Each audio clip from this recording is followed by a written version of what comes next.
Hello everyone, আমি আজ নিয়ে এসেছি খৈন্না মাছ আলু দিয়ে পাতলা করে ঝোল বানাবো। তো আমার হাজব্যান্ড বললো আজ খৈন্না মাছ এনেছি, আলু দিয়ে পাতলা করে ঝোল বানাও। তো কেটেই নিয়ে এসেছে, আমি ভালো করে ধুয়ে পরিষ্কার করে নিয়েছি, হলুদ নুন দিয়ে মেখে তেলে ভেজে নিয়েছি একটু লালচি করে।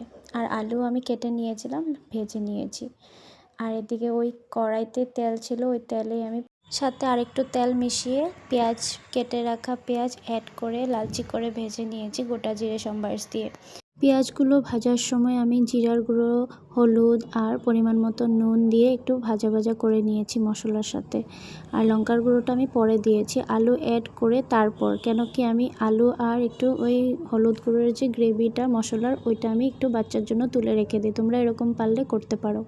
তারপর লঙ্কার গুঁড়ো দিয়ে মশলার সাথে কষিয়ে নিই। ঝোলের হিসাবে জল দিয়ে জাল উঠে আসলে মাছগুলোকে অ্যাড করে আবারও 2-3 মিনিট জাল উঠিয়ে নিয়ে ধনেপাতা কুচি দিলে আমাদের খৈন্না মাছের আলু দিয়ে পাতলা ঝোলের রেসিপি রেডি।